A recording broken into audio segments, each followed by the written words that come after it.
right.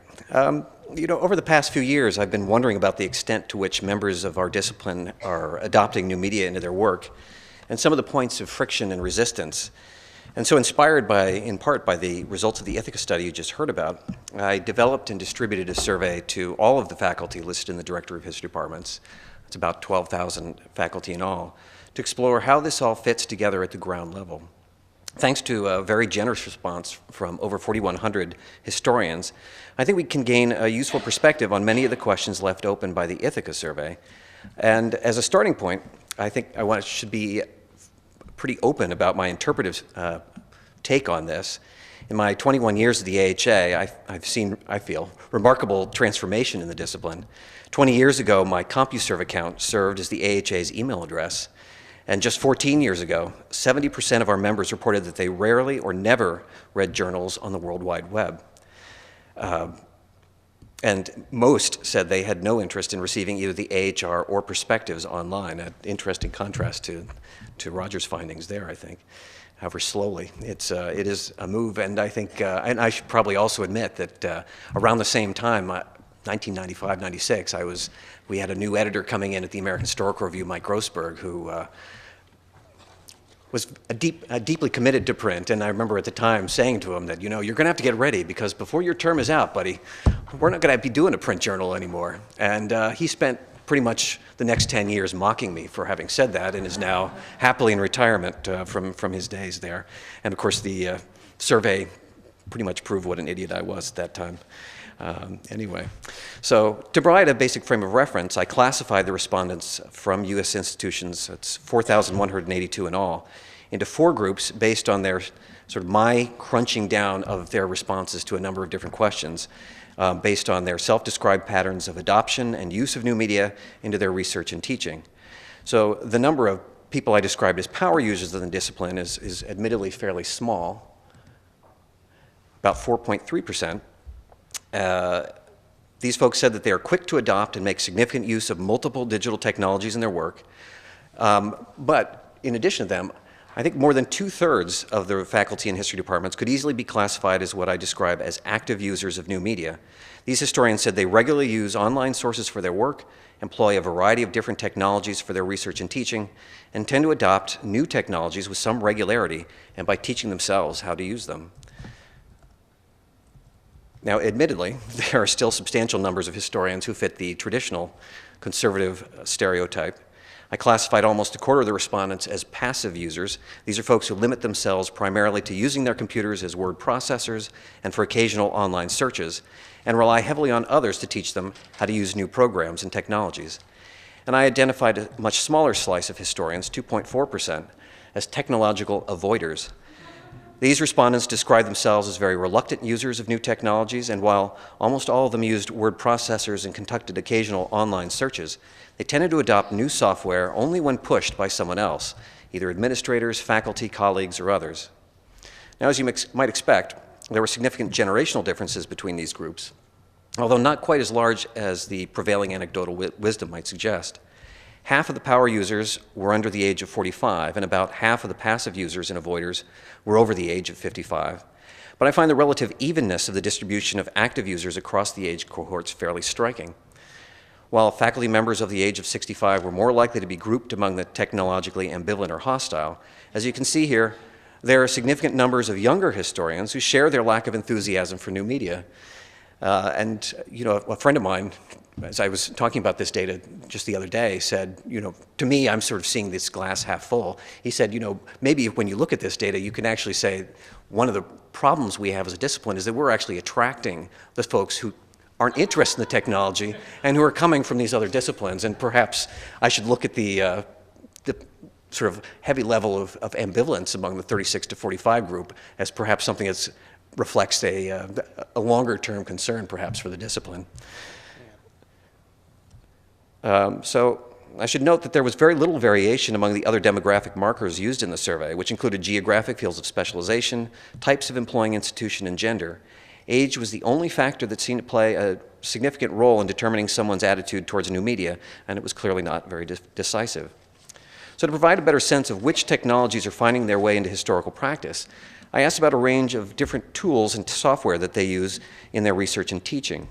As I noticed earlier, even the Luddites tend to use word processors and conduct online searches as part of their research. So I'd not bothered to include those two types of technology on the chart. But even many of the most reluctant users of new media indicated that they're also using one or two other technology tools in their research, including digital scanners and cameras, and a variety of other programs for organizing their material and crunching data. As you can see, there were wide differences in use between the power users and the rest of the discipline in the range of technologies used to produce their research and scholarship, but these are primarily differences in the quantity of the tools they use, as the power users employ a significantly larger number of programs and tools than their peers, selecting an average of 8 programs and tools listed as among the options that I gave them, as compared to 5.9 among the active users and just 3.9 among the passive users, and obviously significantly less than that among the avoiders. Overall, 74% of historians in this survey said they used at least one program or technology beyond word processing and online search in databases. And once again, there were, I found, interesting generational differences on the mix of technologies in use. For instance, older historians were more likely to use sophisticated programs for crunching numbers, such as SPSS, that came up during the heyday of quantitative history, while younger historians were clearly using simpler spreadsheet programs, such as Excel, for the same kind of work, to the extent they use it. In comparison to the fairly wide range of technologies adopted for research and writing of history, I found a really striking contrast to the use of different technologies for teaching. The traditional elements of history courses persist in many of the history classrooms, as paper syllabi are always or often used by 81% of the respondents to the survey, and chalkboards were still regularly used by 63%. Despite the wide distribution of paper syllabi, 75% of the respondents said they also make their syllabi available online. But the only technology that seemed really fairly ubiquitous in its use for teaching was email. I imagine the surprise of my children, who don't believe that email should be used by anyone over the age of 45, or under the age of 45. I was also surprised, though apparently I shouldn't be, by the pervasiveness of course management and PowerPoint software as tools of history teaching. Well over half of the respondents to the survey and over 90% of the faculty who regularly teach undergraduate courses reported using these types of program in at least some of their courses. While these were widely used, they were also widely reviled for their effects on pedagogy and faculty workloads, for reasons I will return to in a second. In comparison to technologies that have been in fairly wide use for a decade or more, newer technologies receive fairly little use, or relatively little use, in history classes. Just 6% of the respondents reported that the regular use of class blogs, and less than 2% reported the use of wikis in their classes. And as you can see, there was a fairly substantial difference here between the relatively small group of power users and the rest of the discipline on these particular points, perhaps not surprisingly. Almost a quarter of the power users employ class blogs, as compared to less than 5% of the rest of the history faculty that responded to the survey. I'm not sure how significant it is that the other types of teaching technology are rarely used in the history classroom, as barely 5% of the responding faculty said they regularly use smartboards, while 2% said they used clicker systems, which are these, things where you vote on a big screen like this. A number of the respondents expressed interest in these technologies, but they often noted institutional limits on their ability to use these tools. So I suppose it remains to be seen how quickly these will be adapted into the history classroom. So before I turn from the different types of technologies being used by historians to a description of some of the impediments to wider use of technology, I also wanted to highlight a few of the findings about the use of new media to publish history. Given my own interest as the AHA's publishing director and sort of the director, the PI basically for the Gutenberg E program, I was particularly keen to sort of get a sense of what people's attitudes were and whether they'd changed much over the past few years. A bit to my surprise, slightly over half of the faculty in the survey said they had at least considered publishing their scholarship as an online article or ebook, and almost 1 in 5 said that they actually had published some portion of their scholarship online. Use of new media did not entirely determine the attitudes and publishing practices of history faculty, and when I broke these responses down by the type of user, there was less difference than I had expected.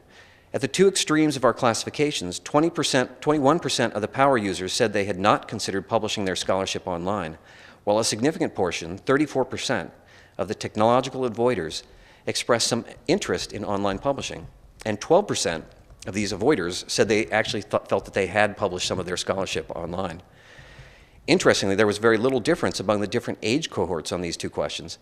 More than half of the faculty in every cohort, except those over the age of 75, had at least considered publishing their scholarship online, and around 20% of each age cohort said they had actually published some of their work in an online environment. That said, there was some significant ambiguity about what they actually published online. The question as asked told them not to include digital versions of their journals or ebooks, or either digital versions of the print journal articles or books. But most said their work was published at a journal's website, which seemed like a slight contrast, because I don't know that many journals, aside from even the HR, that are actually doing that sort of publication. So there might be, well, there's obviously some slippage there in the way they felt they were responding to that question. But the respondents also noted a significant range of other outlets for their scholarship that highlights some of the opportunities and hazards, I think, for history scholars, ranging from organization websites, such as the Center for History and New Media, to personal blogs and websites. And among many of the respondents, the definition of scholarship seemed fairly flexible. In the open responses about where their scholarship was published, some respondents included a wide variety of other publication venues, including websites aimed primarily at teachers, digital documentaries, and even Wikipedia. The scale of interest and array of forums and outlets for publication point to a growing issue, I think, in the discipline, that the forums and opportunities for publication seem to be outpacing the tools for assessing them in the monograph-focused reward system of higher education, and certainly within the history departments. This has been a recurring question in recent years about what becomes of history scholarship as the system for producing traditional monographic scholarship comes under growing strain. The reasons historians gave for considering or actually publishing online help to demonstrate some widely varied and I think sometimes contradictory perceptions of the benefits of online publication, and some slightly different, I think, in terms of, on a couple of points from the evidence that Roger showed us. Among those who have considered publishing online, the principal benefits were seen as reaching wider audiences and speed to publication, with a slightly higher proportion indicating a preference for reaching a general audience than an audience of their peers. Use of new media to actually do something new or different with a scholarship was a very minor consideration. Less than 40% of the respondents who had considered publishing online listed linking to other materials, publishing additional sources, or telling their stories in new ways as part of their thinking. And the preference for reach and speed is even more pronounced among historians who had actually published their scholarship online, or in whatever form. I was particularly intrigued that those who said they have published online were more likely to emphasize speed to publication and reach to a wider audience, and less likely to value new ways of presenting history scholarship. The only real exception here was among the power users, who were 2 to 3 times more likely to emphasize doing something new or different with a medium. But as an early enthusiast for new forms of history, I was deeply troubled by evidence that as the average scholar becomes more familiar with online publishing, they become less inclined to want to push the boundaries of online publishing. Which leads me to my second part, which is about points of resistance to adoption of these new technologies into research and teaching.